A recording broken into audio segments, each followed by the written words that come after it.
This isn't the angle I was hoping for, lads, to be honest with you. But you know what? I kind of like it. Let's go up.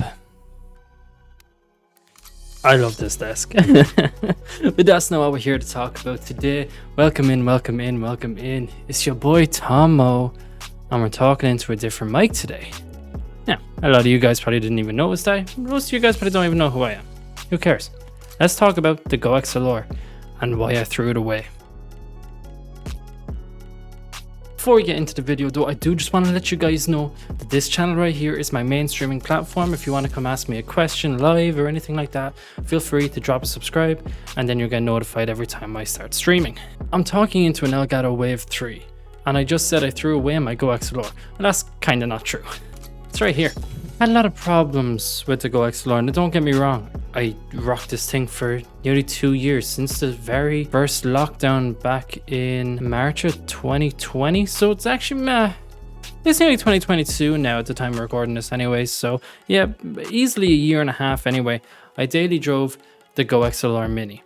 And I loved it. I loved every single second of it. I loved how easy it was just to reach over and turn someone down or turn someone up, fix some sort of audio issue on the fly. But as I'm sure a lot of you are aware, the team behind the GoXLR, who were part of TC Helicon, have left. And they left a while ago. They left like over a year ago, I think. What happened was we were getting maybe one update every 2 weeks or so, getting new features, promises of this, that, and the other thing.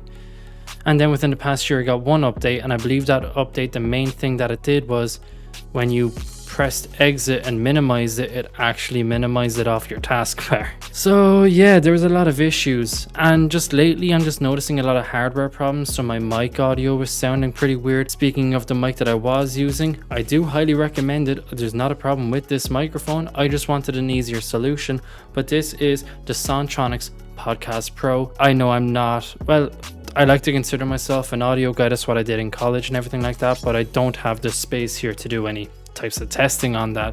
So I will leave a link down below if you want to listen to a sound test. The whole point of the GoXLR is to be able to adjust everything on the fly, have live, obviously, hear back for what you're talking into the mic. You have all these different dedicated buttons to, like, let's say just mute them instead if you don't want to slide them up and down and stuff like that. You had like your profanity filter button here, so that would just play a beep and cut out your mic audio. Then you also had a mute button here for your mic if you didn't want to have your mic right onto one of these, because to be fair, you're just wasting up one of the 4 sliders. Obviously, I looked into a whole lot more solutions too, but I just couldn't find one I was happy with, to be completely honest with you. Now, look, the GoXLR isn't bad.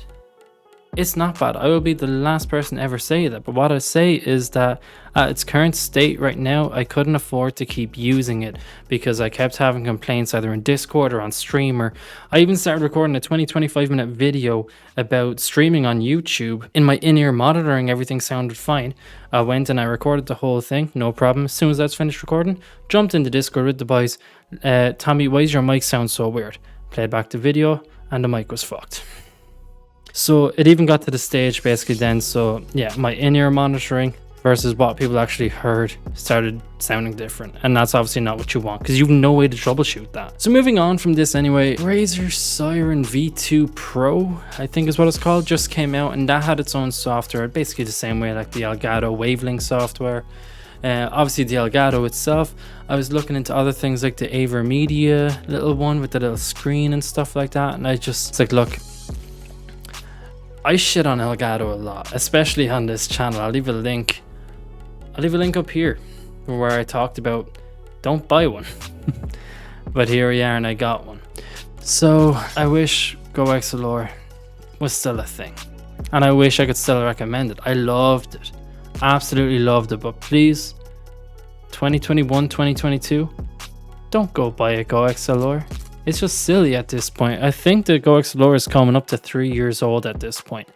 So, and with the software developers being gone for the past year or so, it's completely not worth it because you have no support. When something goes wrong, and more stuff is going to go wrong, especially now with Windows 11, which is what I'm currently running, I didn't really notice any issues. But as time goes on, issues will occur, issues will happen, something will break in an update from like anything else. And to be honest, I love the Wavelength software. I'm really in love with it. I love how I can have as many faders as I want. I believe there is a cap up to like 8, but you're never really going to hit that cap. I can set it up so I don't actually own a Stream Deck. I use Touch Portal, most of you guys know. But you can set it up so that when you go in between different scenes on your Stream Deck, you can create a multi-function action. It's a fucking hard one. And you can say, okay, so on your intermission screen, let's turn the music up, and it will just fade it up. Whereas with the GoXLR, I had to manually just go, boom. I know, you know, I know that's not that hard to do. But when you don't have to do that at all, that's what it's all about, just making your life easier. You don't forget, you set it up once and it's good to go. Especially even with this, I've plugged this thing in and out so many times. For some reason, when I power back on my laptop, it doesn't automatically turn on. I have to like plug out the USB and plug it back in, which is nice, by the way. It's USB-C. How bad? Just being able to plug it in and it just instantly turns back on, reconfigures everything. Everything goes to the right audio mixes and everything. It's perfect. If you've ever plugged out your GoXLR while your computer is on. So going forward, these are going to live where they belong on my brand new shelf right there behind me. Please ignore the dirt in the room if you can see any. I'm still setting up from the whole move around. That's where they're going to live now. And we're going to go on this Elgato experience. I won't lie, I'm kind of already getting into like the whole ecosystem. I'm like, I don't want a Stream Deck because Touch Portal is so much more powerful and you can just use it on any tablet. But at the same time, the app for the Elgato Stream Deck on my Fire tablet is draining the battery way harder than Touch Portal ever did. So getting some hardware might not be a bad idea either. But then again, $3 a month, whatever. If there's one thing to take from this video, it's please don't buy a GoXLR.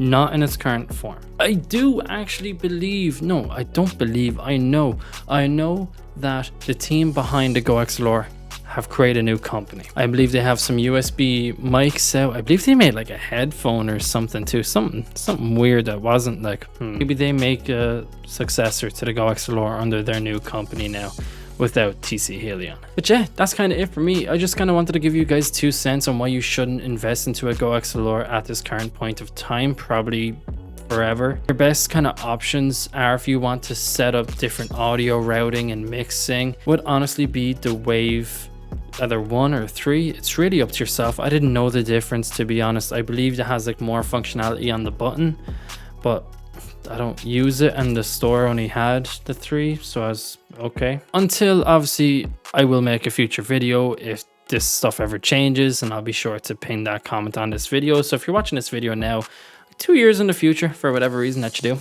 first off, hello. Still pandemic time here. How's it over there with you?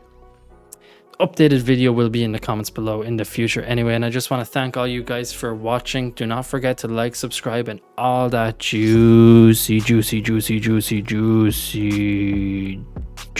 stuff. Love and appreciate y'all. I'll see you in the next video. Peace and love.